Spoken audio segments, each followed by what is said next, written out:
नमस्कार दर्शकों, आज हम एक ऐसे विषय पर बात करने जा रहे हैं जो लंबे समय से भ्रम और पाखंड का कारण बना हुआ है। कहा जाता है कि महर्षि मेही परमहंस जी महाराज का कबीर साहिब और शास्त्रों के ज्ञान से मेल खाता हुआ मत है। लेकिन दर्शकों, यदि हम स्वयं उनकी पुस्तक महर्षि मेही पदावली को देखें तो पृष्ठ संख्या 2 और 8 पर स्पष्ट लिखा है, सभी संतों का मत एक ही है। और वहीं कबीर साहिब, गुरु नानक साहिब, संत रविदास, संत गरीबदास, धर्मदास और मीराबाई जैसे अनेक महान संतों का उल्लेख भी मिलता है। अब दर्शकों, यहीं दूसरी ओर ये भी कहा जाता है कि हम जो ध्यान और भक्ति करते हैं और कबीर साहब ने जो भक्ति बताई, उन दोनों में आसमान और धरती का अंतर है। इसका सीधा प्रमाण महर्षि मेही परमहंस जी महाराज की ही पुस्तक ज्ञान योग युक्त ईश्वर भक्ति के पृष्ठ संख्या 26 और 27 में मिलता है, जहां महर्षि मेही महाराज स्वयं लिखते हैं कि हम जो साधना बताते हैं वो हठयोग आधारित ध्यान है और जो कबीर साहब बताते हैं वो सहज ध्यान है। जैसे ये ऋषि लोग तो ब्रह्म साधना के लिए हठयोग करने लगे, तप करने लगे, वैसे तप वेदों और गीता में कहीं नहीं लिखा तप करना। जो जैसा ये मेडिटेशन समाधि जो लगाते हैं, ये किसी साधना में नहीं है।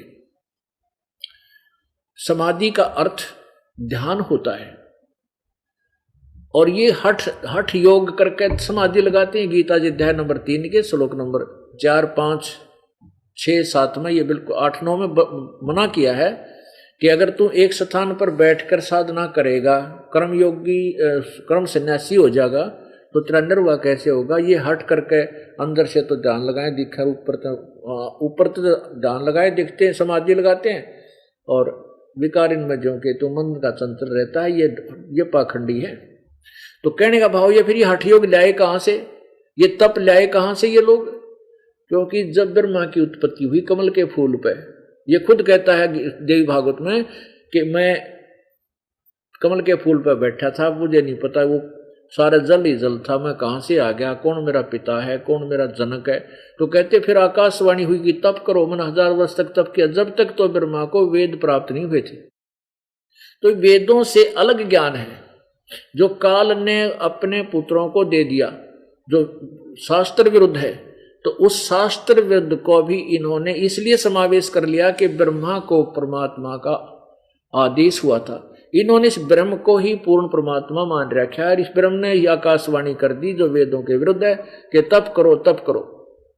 तो इन्होंने ये तप करना शुरू कर दिया। दर्शकों, महर्षि मेही परमहंस जी महाराज स्वयं कठिन से कठिन घोर तपस्या करते थे और अपने शिष्यों को भी वैसी ही कठोर साधनाएं करने को कहते थे।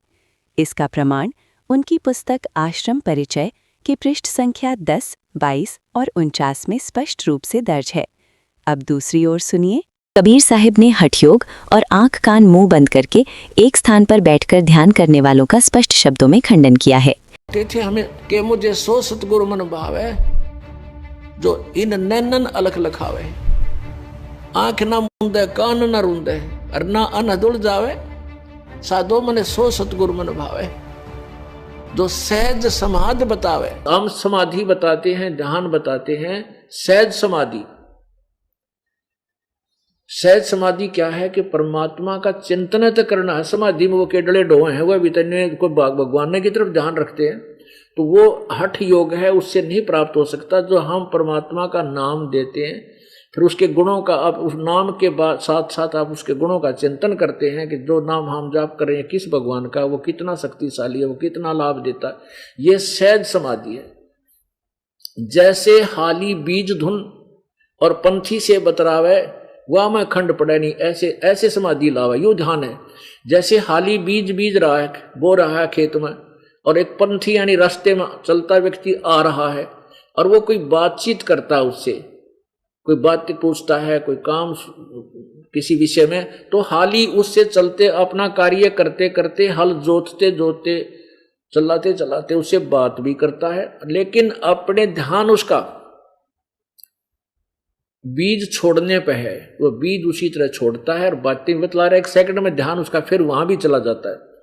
तो कहते हैं हमारी सहज समाधि है। ये हम समाधि ऐसे लगाते हैं जैसे आदरणीय गरीबदास साहिब जी को परमात्मा कबीर जी मिले थे और वो उनको सतलोक लेकर गए थे। कि उनकी आत्मा को वापस शरीर में छोड़ दिया था। उसके बाद उन्होंने जब ये परमात्मा के द्वारा दिए हुए उस परमेश्वर ने अपने कंप्यूटर से ये ज्ञान गरीबदास जी के कंप्यूटर में फीड कर दिया, इसके अंतःकरण में फीड कर दिया, तो उस कॉपी कर दी, फैक्स कर दिया, तो उससे क्या हुआ, अब गरीबदास जी ने फिर वो ज्ञान लिखवाना शुरू किया। तो उस ज्ञान अपने बैठ कर लिखवा रहा है, अब सदग्रंथ में गरीबदास जी बोल रहे हैं और एक लेखक लिख रहा है। परमात्मा बता रहे हैं, गरीबदास साहब जी कह रहे हैं कि जो मैं तुझे अब बोल रहा हूं ना, वहां ऐसा है, ब्रह्मा का लोक ऐसा है, उसके ऊपर ऐसा है, ये मैं 80 अरब कोस समाधि मार्ग से बातें बोल रहा हूं। समाधि से 80 अरब कोस ऊपर मेरी समाधि जा चुकी है और वहां की बातें मैं अब बोल रहा हूं। अब कौन से वो हठयोग कर रहे थे ना, आंखें खुली हैं, बोल रहे हैं और वहां देखा बता रहे, वो समाधि है। तो ऐसे ही हमारी सहज समाधि है। आंखें बंद करके हठ योग करना ये किसी भी सदग्रंथ में प्रमाणित नहीं है। ये जो मेडिटेशन का ढोल पीट रखा है, ये बिल्कुल शास्त्र विरुद्ध है। मेडिटेशन कहां तक सीमित कर दिया, आंखें बंद करके, इसको मेडिटेशन कहते हैं। नहीं, हमारा मेडिटेशन सहज है, सिंपल है, साधारण, जो जन साधारण कर सकता है। काम करते करते नाम उठत नाम बैठत नाम सोवत जागबे, नाम खाते नाम पीते नाम सेती लागबे। यजुर्वेद अध्याय नंबर, पवित्र यजुर्वेद अध्याय नंबर 40 के मंत्र नंबर 15 में कहा कि वायु अनिलम अमृतम इथम अथ इदम भस्मांतम शरीरम ओम कर्तो समर किलवे समर और कर्तुम समर। ओम नाम का जाप काम करते करते, कार्य करते करते, काम करने वाले वर्कर यानी किस व्यक्ति तो काम करते करते उसका ओम का सिमरण कर, और किलवे समर विशेष कसक से, कहते हैं ऊपर ले मन तो भगवान भजनते कोई लाभ नहीं, हृदय से उसकी चाह करके जैसे तड़प करते हैं उस तरह उस तड़प के साथ कलवे मान विशेष कसक, विशेष श्रद्धा, पूरी श्रद्धा के साथ कर। और कर्तु समर यानी अपना मूल कर्तव्य सान कर। मनुष्य जीवन का मूल कर्तव्य है परमात्मा भक्ति, उसको प्राप्त करना। बाकी जो पेट के लिए धंधा करना है ये तो हमारा एक ये कर्म तो है ही है, इसके साथ साथ मूल यानी हमने रोटी खा ली, खाना खा लिया, बढ़िया कपड़े पहन लिए, बच्चे भी पैदा कर लिए, पाल पोष भी दिए, और फिर क्या किया, गधे बन गए। इस कार्य के साथ साथ हमारा मूल उद्देश्य खाना खाया। कहते हैं कबीर खुदा है कुकरी करे भजन में भंग, और इसको टुकड़ा डाल कर भक्ति करो निसंग। अब पेट में तो भूख लगेगी और ये भजन में भंग करती है, तो इसमें अपना काम करो इतना कि आपका गुजारा ठीक चले, और फिर रोटी खाना खाओ और भक्ति में लग जाओ। और ऐसा तरीका बता दिया परमात्मा ने, काम करते करते भक्ति करो, बता दिया। क्या ये तो फाइनल यही है। सब सदग्रंथ ही बताते हैं कि हठ योग करना तो व्यर्थ है। काम करते रहो, भगवान का नाम जपते रहो, ध्यान करो, उसको याद रखो, तो परमात्मा मिलना आसान है, मोक्ष हो जाएगा। तो इसमें क्या बताया है, यजुर्वेद अध्याय नंबर 40 के मंत्र नंबर 15 में भी यही कहा कि वही सबसम वेद यानी सच्चिदानंद घन की वाणी में लिखा है कि नाम उठत नाम बैठत नाम सोवत जागवे, नाम खाते नाम पीते नाम सेती लागवे। वही वेद बता रहे हैं, वही सबसम वेद बता रहा है, सच्चिदानंद घन की वाणी बता रही। कबीर साहिब कहते हैं, कबीर आँख न मूंधो, कान न मूंधो, तनिक न काया कष्ट ध्यारो, खुले नैनन देखो पिया को, हंसी हंसी सुंदर रूप निहारो। दर्शकों, इसी बात का समर्थन पवित्र श्रीमद् भगवद गीता अध्याय 3 श्लोक 4 से 9 में भी मिलता है, जहाँ केवल बैठकर आंख बंद करने वाले साधकों को ढोंगी और पाखंडी कहा गया है। इतना ही नहीं दर्शकों, वेद भी ऐसे ध्यान का खंडन करते हैं। यजुर्वेद अध्याय 15 मंत्र 40। बस अंदर का ध्यान लगाओ, अंदर बड़े आनंद आता है, बाहर का आनंद तो कुछ भी नहीं है। ये ध्यान के ऊपर और उलझाए बैठे हैं बहुत से संत, कहते बस अंदर का ध्यान लगाओ, अंदर बड़े आनंद आता है, बाहर का आनंद तो कुछ भी नहीं है। देखो हम पिक्चर देखें, एक तो बाहर देखें एक अंदर देख ले, ये टाइम वेस्ट और शरीर का श्वास वेस्ट करने वाली बात है, खराब करने की। ना गरीबदास जी ने ऐसा ध्यान लगा के बैठ कर मेडिटेशन करना। अगर वो ऐसा करते तो उनके खेत में गौएं कौन चराता, उनका हल कौन चलाता, उनके बच्चों को कौन परवरिश करता। उन्होंने एक ढीला करके दिखाई हमारे को के काम करते करते हमारा ध्यान मेडिटेशन अलग है, वो सहज समाधि है। ये आंख मीच कर मेडिटेशन ध्यान लगाने वाले तो हजारों वर्ष करके भी फेल हो गए, काल के जाल में रहे। ना गुरु नानक देव जी ने लाई कभी ये मेडिटेशन आंख मीच कर नहीं किया, काम किया, अपनी नौकरी की, चलते फिरते की और अपना हल बाहा और मुक्ति वो नाम के जाप से होना। नाम उठत नाम बैठत नाम सोवत जागबे, नाम खाते नाम पीते नाम सेती लागबे, नाम कुमारी नानका चढ़ी रहे दिन रात, नानक नाम चढ़ दी कला और तेरे भाने सब दावला। इस नाम से ही मुक्ति है, और वो भी सच्चा नाम हो और देने वाला सही हो तब बात बने। ऐसे ही कबीर साहब ने कभी मेडिटेशन नहीं लगाया, अपना कपड़ा बना करते लीला करके दिखाया कि ऐसे होगी भक्ति। ये गलत बता रहे हैं जो आंख मीच को मेडिटेशन। सारा दिन धंधा करने वाला, खेत में काम करने वाला, मजदूर मजदूरी करने वाला, दुकान पर बैठने वाला दुकानदार और नौकरी करने वाला कर्मचारी अधिकारी कितने देर ध्यान लगा सके। अरे तो दिन रात का श्वास जो खाली जात है, 3 लोक का मोले, कहता हूँ कई जाते हूँ, कहूँ बजा के ढोले। हमने तो चलते फिरते सिमरन करना, सांस की पूंजी जोड़नी है, नाम की कमाई जोड़नी है। हाँ, कई संत कहते हैं कि हम तो ध्यान लगाते हैं, हमारे गुरुजी बताते हैं ध्यान लगावे, ध्यान से बात नहीं बने। हमारा ध्यान ऐसा होगा जैसे हम कहीं बाहर चले जावें और 10, 20, 50 हजार रुपये किसी से लोन लिया हो और उसको तिजोरी में रख जाए, अलमारी में रख दे, गोदरेज में, और चलती दफा उसमें से हम कोई किराए के लिए पैसा निकालें और वह चाबी, वो ताला खुला रह जाए, और हमें पता चले 2000 किलोमीटर दूर जाने के बाद या 1000 किलोमीटर दूर जाने के बाद, और वहां किसी कार्यवश हम गए और वापस आना है। जब तक हम वापस नहीं आएंगे तब तक हमारा मन, हमारा जो ध्यान है मेडिटेशन, उस अलमारी तक नहीं हटे है और कसक बनी रहेगी है परमात्मा। कहीं बच्चे खुला ना छोड़ दें, कहीं दरवाजा बाहर का खुला ना रह जावे, कोई चोर घुस जावे। गरीब आदमी जिसने उधार ले रखी हो, लोन ले रखा हो, कर्ज ले रखा हो और उसका पैसा और फिर ऐसे रखा हो तो उसको नींद ना आवे, और वहां बात भी कर रहा है, खाना भी खा रहा है, पर ऊपर जैसे मनता है, लेकिन एक पल भी उसकी हृदय, उसका जो ध्यान है वो मेडिटेशन अलमारी से नहीं हटता।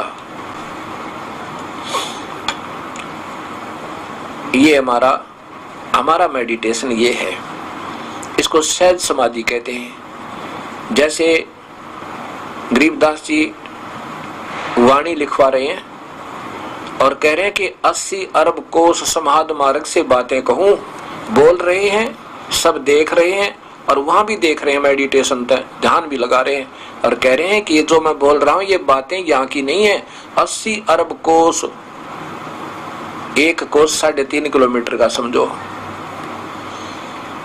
अब देख लो इसके किलोमीटर कितने बनेंगे, मतलब अरब खरब, 3 खरब के करीब, 3.5 खरब किलोमीटर दूर तक वहां देख रहा हूं और यहां लिखवा रहा हूं। ये हमारी मेडिटेशन है और ध्यान है, और इसको दिव्य दृष्टि कहते हैं। ये नाम के प्रताप से बनती है।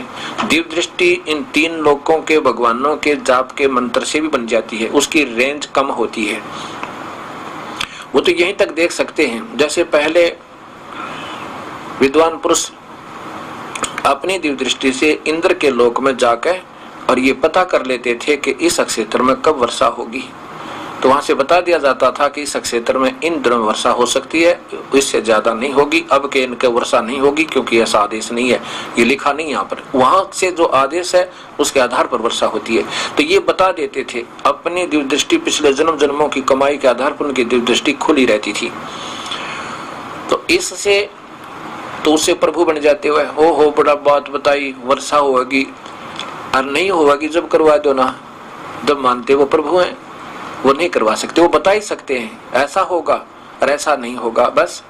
और हमारी शरण में आए पास, हमारे कबीर साहब की शरण माने के बाद आप पामिस्ट के पास जाइए और आप पितरा दिखवा के आना, और वो बताएगा ऐसा नहीं होगा, और ये दास कहेगा होगा। फिर देखना वो कहेगा कि हमारी मृत्यु है इतने दिन के बाद, और ये दास कहेगा नहीं होगी, ये नाम जपो और ये पूजाएं त्यागो और ये करो, और फिर देखना कैसे हो जा।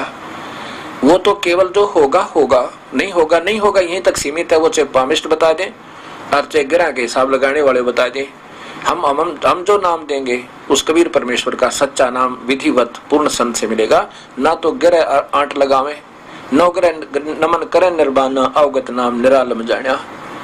नौग्रह नाथ समोय नासा, सेंस कमल दल की न्याबासा। और दिशाशूल दो दिश का खोया, हमारे नाम दें, ये दिशाशूल 10 दिशाओं का खत्म हो जाता है। किसी दिशा में जाओ, किसी समय जाओ और पूरा विधिवत चलो, तुम्हें कोई आंट नहीं बनेगी। और आपके भाग में जो लिखा हो वो नहीं होगा, ये कबीर परमेश्वर की रजा से। ऐसे सैकड़ों प्रमाण आज आपको हजारों की संख्या में इस संगत के अंदर दिखा सकते हैं, जिनको ये बता दिया था कि इनकी मृत्यु, पामिस्टों ने भी, डॉक्टरों ने भी कह दिया था इसकी मृत्यु निश्चित है। आज वो स्वस्थ हैं और अपना पूरा काम कर रहे हैं।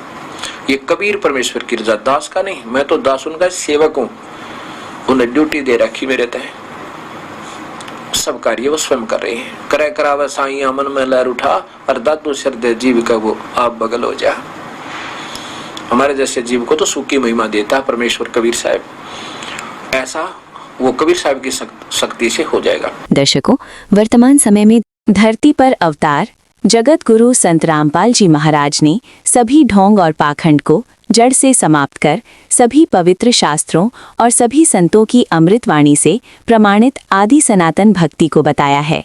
इससे ये सिद्ध होता है कि महर्षि में ही पदावली के पृष्ठ संख्या 8 पर लिखा गया सभी संतों का मत एक है, ये कथन 100% सत्य सिद्ध नहीं होता। दर्शकों, इससे ये भी स्पष्ट होता है कि महर्षि में ही परमहंस जी महाराज को कबीर साहिब और पूर्ण शास्त्रों का यथार्थ ज्ञान नहीं था। यदि आप हमारे YouTube चैनल पर नए हैं तो चैनल को सब्सक्राइब अवश्य करें, ताकि इस प्रकार के तार्किक और प्रामाणिक वीडियो आप तक लगातार पहुंचते रहें, ताकि आप स्वयं सत्य और असत्य का निर्णय कर सकें और अपने अनमोल मनुष्य जीवन को पाखंड से बचा सकें। मिलते हैं अगले वीडियो में, तब तक के लिए धन्यवाद।